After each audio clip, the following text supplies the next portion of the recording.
noite. Louvado seja Deus por esse tempo, pelo privilégio de estar com vocês nesse domingo. Um domingo abençoado. Vamos voltar para nossa casa amanhã com o coração muito agradecido a Deus pela experiência de ter voltado aqui à segunda igreja e ter convivido num domingo tão marcante. Parabéns aos irmãos. Parabéns pelo aniversário amanhã, 74 anos, que história bonita, não é? Coisa muito linda, que Deus abençoe muito a vida dos irmãos, o aniversário, toda a celebração, e parabéns também por continuarem firmes no propósito da missão. Quero trazer o carinho da nossa família, agradecer em nome da Thaís e das meninas, da Elisa e da Luísa, quero também trazer o abraço, o carinho para vocês da Primeira Igreja Batista em Cabo Frio. Que Deus abençoe todos vocês. Obrigado mesmo de coração. Pedir mais uma vez ao irmão Carlos Marcos, que nos conduz, para também transmitir ao pastor da igreja nosso carinho e gratidão. A todos vocês. Eu vou para a mensagem, que senão a gente fica contando um monte de história, viu? Lembrando e pensando em Deus. Muito obrigado. Fiquei muito feliz de ver todos aqui, de rever pessoas tão queridas, de abraçar vocês, tanta emoção, tanta gratidão, cada lembrança e cada memória que valem ouro. Louvado seja Deus, que experiência boa, estamos juntos aqui. Eu fiquei muito feliz porque vocês são excepcionais na logística, porque levaram a gente para almoçar e tomaram um cuidado, eu achei um zelo tão grande, de deixar a gente almoçar e prender o quarteto no ensaio. Quando eles subiram, irmãos, eu já tinha almoçado. Aí, irmãos, eles são bons cantando, não são? Pensa esse povo comendo. Meus irmãos, então eu fiquei tão feliz, que foi tudo tão bonzinho, tão direitinho, sabe, Adeltinho? Certinho na marca. Quando estávamos todos lá satisfeitos, aí chegaram eles, irmãos. Eu fiquei com pena do macarrão, da carne, fiquei com pena. Mas que bênção, foi um prazer também estar com vocês. Que experiência boa, que domingo abençoado. Obrigado a todos, obrigado pelo carinho. Muito obrigado de coração. Vamos à palavra, porque o mais importante é esse texto para a nossa vida, não é verdade, irmãos? Se não fosse a Bíblia, se não tivéssemos essa palavra, como Deus é bom, que nos permite ter em mãos o texto sagrado. E o que vamos ler em João, no capítulo 7, dois versos que falam sobre uma atitude de Jesus, e sobre uma palavra de Jesus. Nós vamos pensar um pouquinho sobre eles. Vamos ler a Bíblia, irmãos. A Bíblia não é um livro qualquer. A Bíblia é o livro dos livros. Nós vamos ler a palavra santa de Deus. E quando estamos lendo essa palavra, é a verdade. Não há erro na Bíblia. A Bíblia é a palavra de Deus. E tudo o que ela diz é proveitosa para a nossa vida.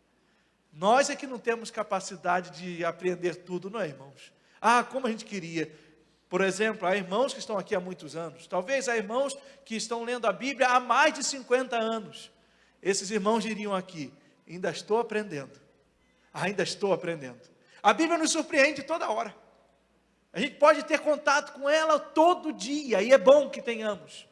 Mas ela nunca vai ser, nós nunca esgotaremos essa fonte de conhecimento para a nossa vida. É muita riqueza, é muita bênção, é muita informação de Deus para conduzir a nossa vida.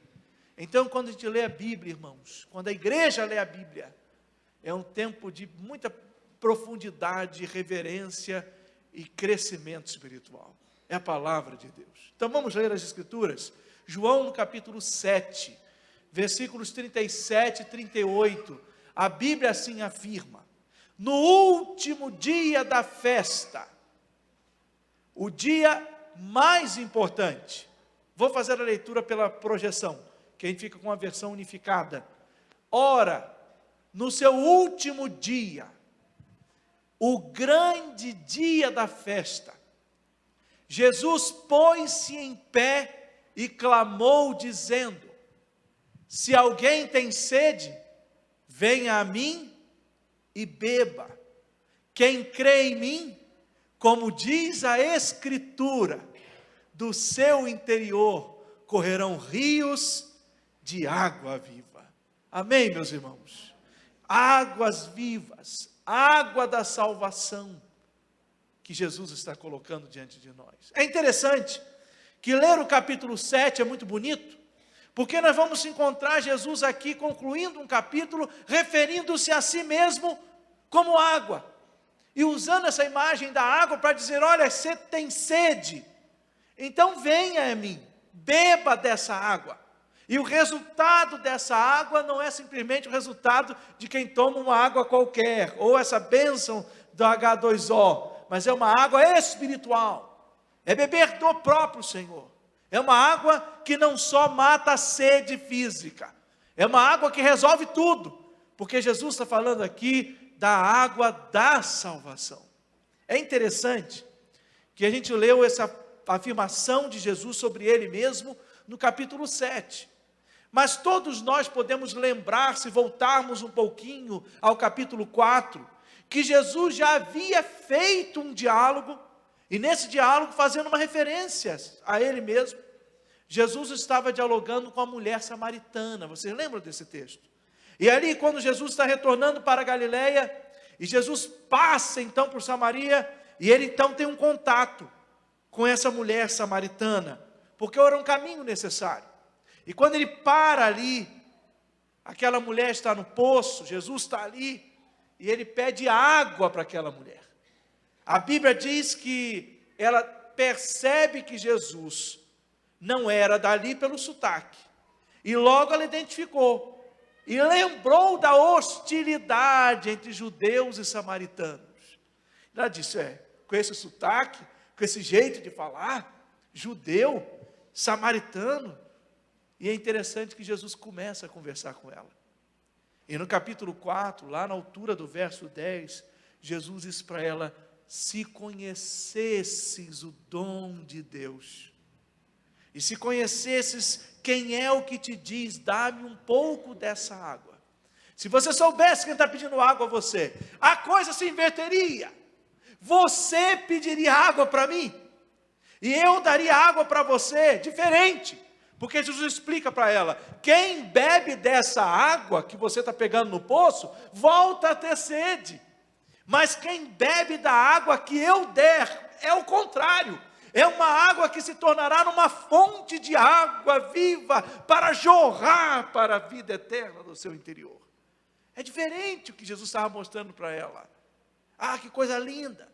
E a mulher samaritana começou a entender que Jesus falava sobre uma água diferenciada.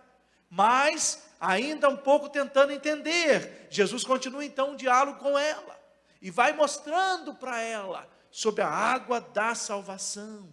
Eu estou falando de mim mesmo. Se você beber da água que eu te der, a sua vida vai mudar. E a gente percebe como Jesus trabalhou na vida dessa mulher, porque ela volta anunciando que ela encontrou o Messias. Ele sabe tudo. Ele falou da minha vida. Eu encontrei Jesus.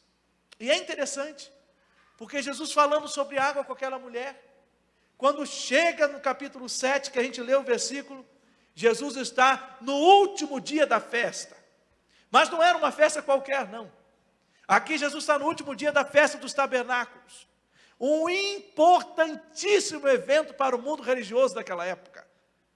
Um bom judeu, zeloso da sua vida religiosa, ele faria de tudo para estar presente nessa festa. Olha, eu tenho que estar lá nessa festa, eu tenho que participar disso.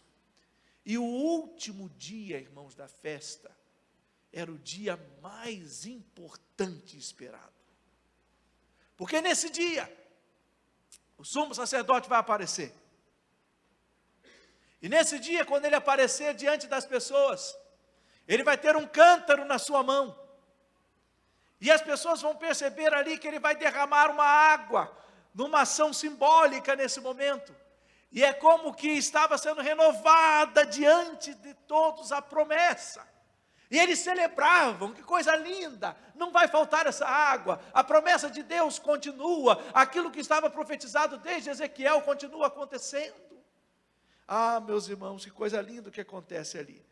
Porque Jesus, nesse momento, é que fica de pé, diante daquelas pessoas, e diz para eles: venham a mim, e bebam, rios de água viva fluirão do interior de quem crê em mim.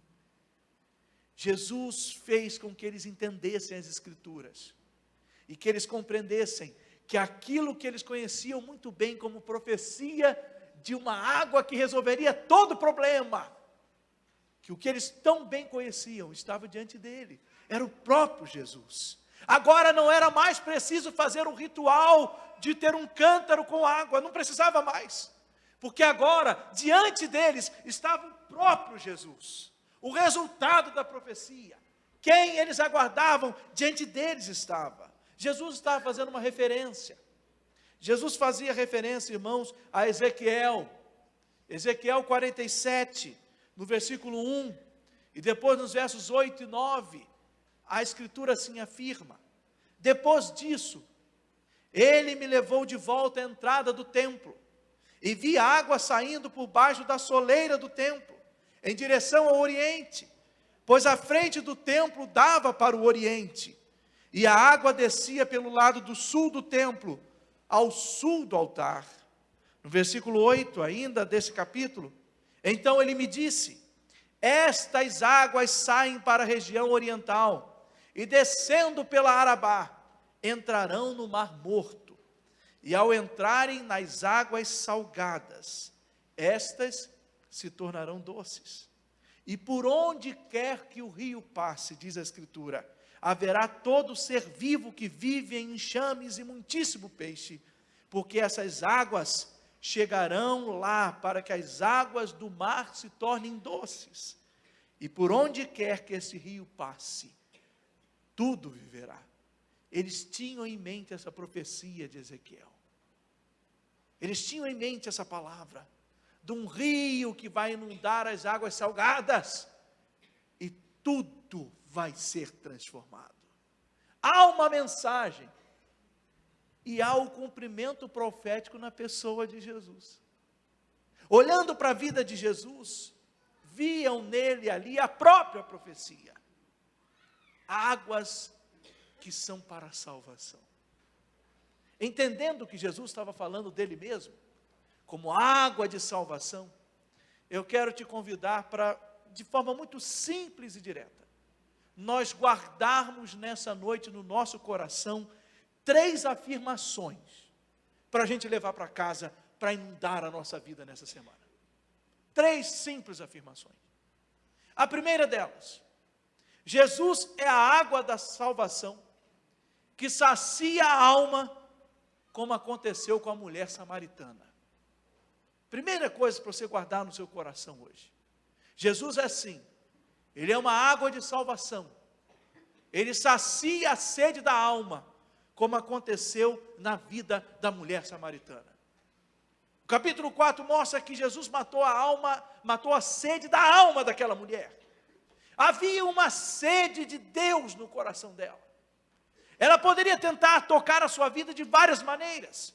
Nós sabemos, até pela continuidade do diálogo de Jesus com aquela mulher, que a sua prática de vida não era uma prática aprovada. O seu jeito de viver não era um jeito elogiável.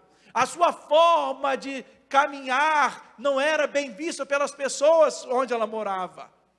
Mas é muito interessante que essa mulher tinha sim um vazio do tamanho de Deus. Porque não importa a condição que a pessoa viva. A pessoa pode ter os maiores recursos desse mundo, mas mesmo assim, será uma pessoa com sede de Deus. A pessoa pode não ter recurso nenhum, também será uma pessoa com sede de Deus. Há no coração do ser humano uma sede de Deus, que ela só vai ser saciada quando esse ser humano encontrar-se com Jesus Cristo. Há uma sede, um vazio, que só Deus pode solucionar na vida do ser humano.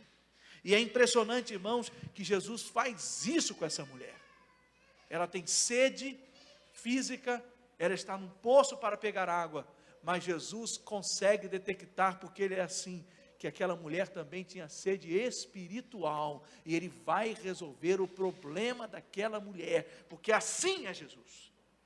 Ele é essa água que elimina a sede da alma, como Ele fez com a mulher samaritana. De repente você está aqui hoje nesse tempo, Ou de repente você está acompanhando esse culto também pela internet, porque eu não creio que é coisa de acaso, não. Você está aí do outro lado dessa tela, é plano de Deus para você, é projeto de Deus para mudar a sua história. E pode ser que você esteja assim, pastor, eu estou inquieto, eu tenho procurado respostas, eu tenho tentado entender muitas agonias do meu coração, mas eu não estou conseguindo entender. Eu quero ajudar você a crer na palavra de Deus, a você entender de que só Jesus pode dar sossego à sua alma. Só Jesus, Ele vai ter essa água que vai de fato matar a sua sede. Ele fez isso com a mulher samaritana. Jesus está aqui para fazer isso com você também. Ele é essa água que mata a sede da alma. Mas Jesus também, eu quero fazer uma segunda aplicação. Jesus sim, é a água da salvação que sacia a sede da alma. Mas também, irmãos, segunda aplicação, Jesus é a água da salvação que inunda o coração, como afirmado na festa dos tabernáculos. É Jesus que faz isso. É interessante que o próprio Jesus disse isso. Tem sede? Venha a mim e beba. Se você beber, um rio de água viva vai fluir do seu interior. Jesus, Ele é essa água que inunda o coração e que muda por completo a vida de uma pessoa. Jesus faz isso. Ele muda propósitos, Ele muda histórias. Ele faz isso. E é impressionante a transformação que Jesus faz. Conta-se, o pastor Sócrates conta muito isso. Seu pai era missionário na Bahia, e a igreja, ela ficava assim no primeiro piso, uma congregação pequena. Do outro lado, um bar. E aí era muito comum aquela travessia de um bêbado, enviado por alguém, vai lá atrapalhar o culto dos crentes. E tinha muito disso, né? Geralmente tem ainda. Acontece, vai lá atrapalhar. Mas naquela época tinha um prazer, parece que alguns tinham um prazer, manda lá para atrapalhar. E aí uma pessoa disse para um bêbado daquele local, lá na Bahia, chamado pelas pessoas de cara azeda. Olha que bom apelido, já deu para ver que quase não bebe, né? Cara azeda. E ele disse, pastor Sócrates, que um dia o dono do bar, olha irmãos, como é que tem gente que se põe a serviço de cumprir uma agenda do mal? Fazer isso com uma pessoa para quê? Mas disse, eu vou te dar uma garrafa inteira de cachaça, se na hora que o pastor estiver fazendo um apelo, você encher as duas mãos de areia, e você jogar em cima do piano. Não era o piano naquela época, mais órgão, né? Jogar em cima do organista, lá em cima do órgão, na hora que estiver fazendo um apelo. Irmãos, ele topou o desafio, o quê? Encheu as duas mãos de areia e ficou esperando. Quando percebeu que começou o hino do apelo, ele foi e entrou na porta com as duas mãos cheias de areia e disse, é agora, só falta ir lá e jogar. Mas sabe o que aconteceu com esse homem? O pastor foi fazendo apelo, ele foi abrindo a mão, irmãos, e a areia foi escorregando. A areia caiu. Ele ia jogar areia no culto. Que nada, Jesus jogou areia no projeto do diabo. Aquele homem foi na frente e se entregou a Jesus.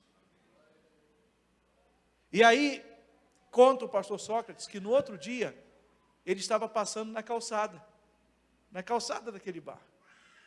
Mas agora ele não ia entrar mais para beber. E eu não lembro o nome, o pastor Sócrates diz, eu não lembro. Suponhamos que, vou dar um nome desse comum qualquer, que todo mundo bota no filho, Elildes, pronto. Suponhamos que era Elildes. Esse, não é? Aí, enfim, vou ajudar. José, né? José fica mais popular. Suponhamos que era José. E aí, quando ele estava passando, o dono do bar falou assim, chega aqui, José. Chega aqui, José. Ele foi, pois não. O que você ganhou, rapaz? Naquela época, usava muitas pessoas assim. O que você ganhou indo para a lei dos crentes? Ele disse assim, olha, eu poderia não ganhar nada. Já teria ganhado uma coisa. Eu ganhei meu nome de volta. Ontem, você me chamou de cara azeda. Hoje, você me chamou de José.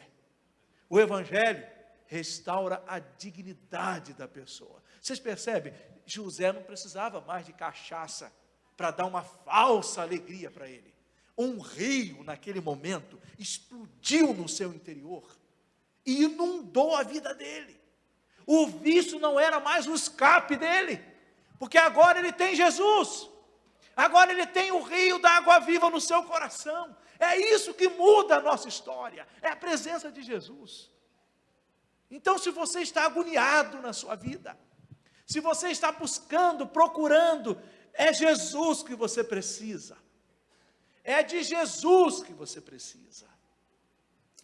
Terceira e última aplicação. A primeira, nós vimos que Jesus, ele é a água da vida que sacia a sede da alma. E a prova disso, olha o que ele fez com a samaritana. Na segunda, a gente viu que Jesus, ele é uma água de salvação que inunda o coração. Sim, inunda mesmo. Olha o que a Bíblia diz. Ele testemunhou sobre isso na festa dos tabernáculos. Mas, irmãos, eu quero encerrar com uma aplicação ao meu e ao seu coração. Jesus é a água da salvação que traz vida, conforme foi profetizado por Ezequiel. Ele é essa água que traz vida. Meus irmãos, a profecia de Ezequiel tem uma beleza envolvente, porque ela vai dizer que quando essa água passa e entra no mar morto, adocicando as suas águas, traz vida. O mar é chamado de mar morto, porque é muito salgado. E muito sal não dá vida ali. Se fosse dar peixe ali, ia ser tudo peixe com pressão alta, irmãos, porque muito salgado. Então não dava, não tinha vida ali no Mar Morto. Tanto é que os guias turísticos, né, quando pedem, convidam para ir no Mar Morto, aqui deve ter muita gente que ia, que o pastor Edelto era direto lá, né? Eita, como gostava, e pregava no Salmo 133, deixando a gente babando, porque quando ele falava dos montes, dizia, eu vi com meus olhos, ele fazia assim, eu não sei o que, a gente ficava olhando ele. Meus irmãos, aí os guias pedem para a gente levar uma roupa velha, porque depois se entrar no Mar Morto, talvez a roupa estragava, de tanto sal, o tecido puía. Então não dava para ter vida ali, é muito sal, muito sal. Mas a profecia é tão forte, que ela vai dizer que a água quando chegava lá, adocicava e trazia vida. Que coisa interessante. E é muito forte porque Jesus traz vida para tudo que o pecado matou. O pecado vem mortificar. Pecado não é brincadeira não, pecado é cruel. Às vezes as pessoas pensam em brincar com o pecado, não é bom brincar com o pecado não, que ele não brinca com ninguém não. Pecado é só para derrubar mesmo. Então, já que o pecado tem um plano de morte, Jesus tem plano de vida. E aquilo que o pecado mortifica, Jesus vivifica. Se o pecado vai atrapalhar o que nós temos de Deus em nós, Jesus vai ressuscitar Deus em nós por Ele mesmo. Essa é a diferença. E é interessante que a profecia vai dizendo que aquela água vai descendo pelo Arabá. Sabe, o Arabá é um deserto. E não dá coisa lá não, não brota uma plantinha não, uma luta. É ressecado. Mas quando a água desce pelo Arabá, brota planta. Talvez você diga assim, pastor, eu sou troço ruim para Jesus. Não tem problema não, meu filho. Se você é igual a Arabá, Jesus vai banhar você. Essa água vai entrar no seu coração e você vai virar uma água fértil para a glória de Deus. Eu encontrei com um sujeito que uma vez para mim assim, Jesus não vai me querer não, pastor, porque eu sou osso duro de roer. Disse, não tem problema, o dente de Jesus é muito bom. Não tem desculpas, não há nada para você colocar como um impeditivo para Jesus se alcançar. Não. A única coisa que Jesus não vai aceitar na sua vida é a incredulidade, é você não querer Ele. Mas Jesus está de braços abertos para todo aquele que quer a presença dEle. Ele tem as mãos estendidas para a salvação. Pastor, minha vida é muito azeda. Não tem problema. Quando essa água jorrar e entrar em você, você vai mudar. Porque talvez você diga assim, é muito fácil para vocês crentes, vocês estão tudo bonzinhos. Olha que turma boa, pastor, na igreja. Povo maravilhoso.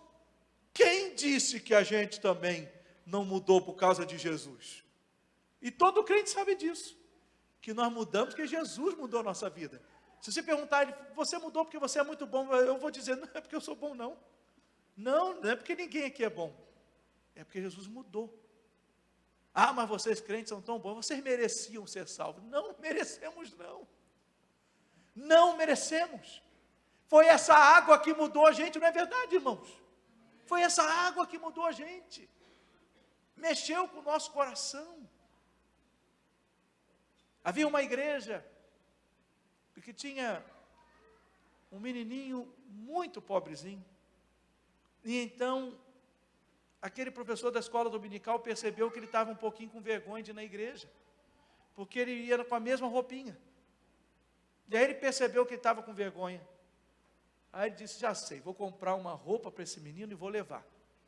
E aí o professor DBD foi para levar a roupinha para o menino, comprou aquele conjunto, e quando foi levar, o menino deu uma olhada assim, e aí fez o que não devia. Pegou uma pedrinha e jogou, pegou na testa do professor da escola dominical. E caiu, foi socorrido, levaram para casa, levou no hospital, fez o curativo, e ele estava repousando.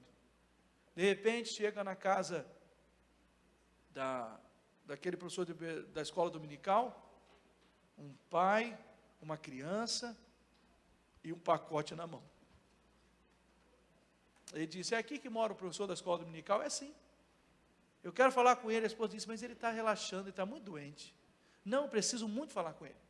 Porque aconteceu um acidente lá em casa, ele deixou só um pacote e saiu. Pegaram ele mandou deixar um pacote aqui, eu já vi o que é. Isso aqui é presente para o meu filho. Mas eu queria que ele ouvisse uma coisa aqui. E quando o professor veio, então, aquele pai falou, fala para ele. Aí o menininho pegou a roupinha, estendeu e disse, pega, porque quem jogou a pedra na sua testa fui eu. Fui eu que fiz isso. O pai mandou ele confessar. Fui eu. E aí o professor da escola dominical disse para ele assim, mas você precisa dessa roupa. Aí o menininho disse assim, eu preciso, mas eu não mereço.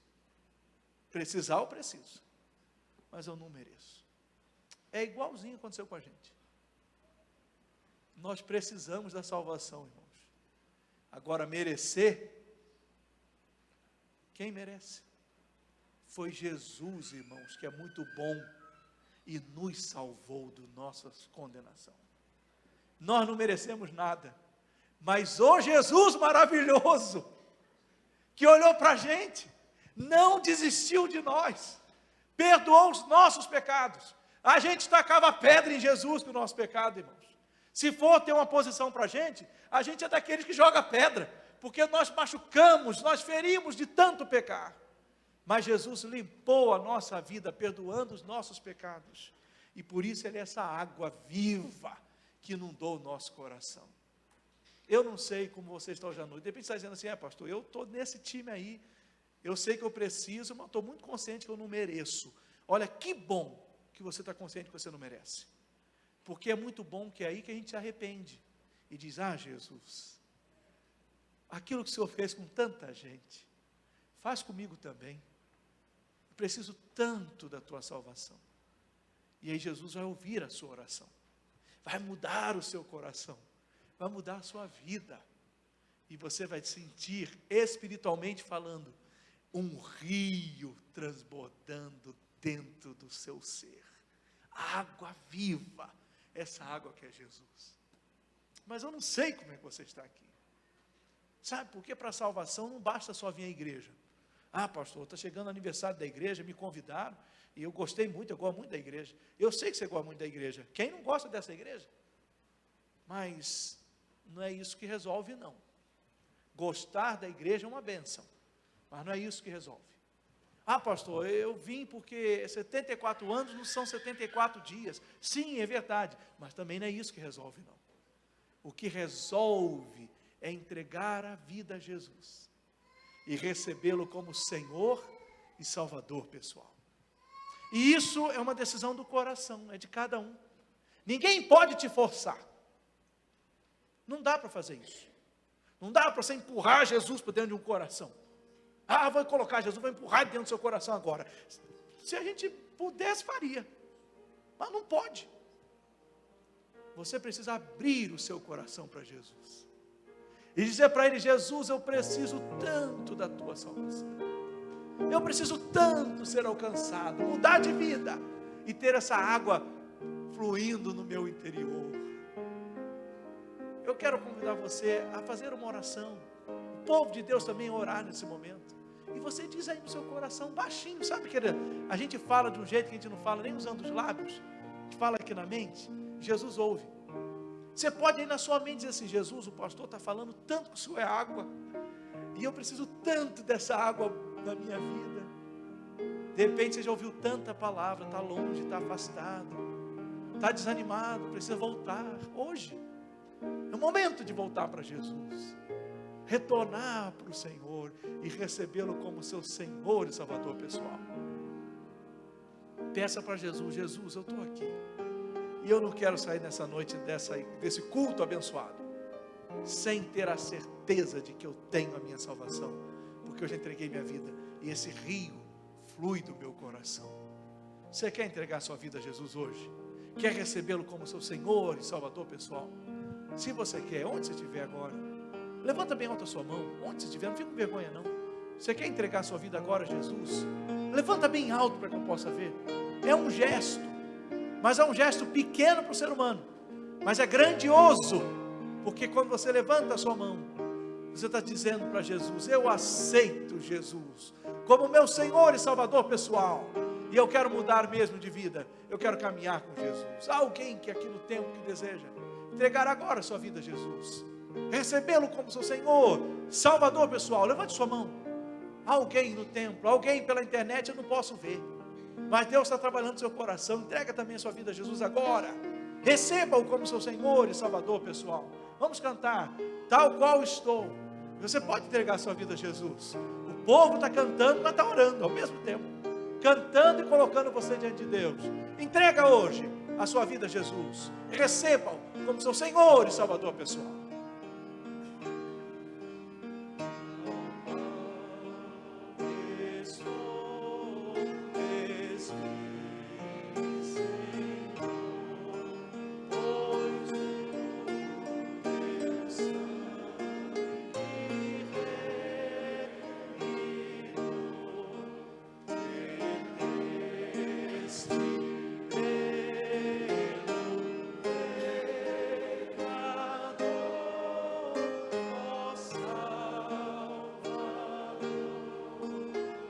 Eu não vou insistir, mas há alguém que deseja agora entregar a sua vida a Jesus e recebê-lo nessa noite como seu Senhor e Salvador pessoal. Você deseja? Levante sua mão. Há alguém? Levante bem alto a sua mão, onde você estiver agora. Levanta a sua mão para Jesus, onde você estiver, para que eu possa ver. Se há alguém, levante a sua mão para que eu possa ver. Alguém deseja entregar-se a Jesus agora? Na internet também, toma sua decisão, entrega agora a sua vida a Jesus, receba-o como seu Senhor e Salvador pessoal.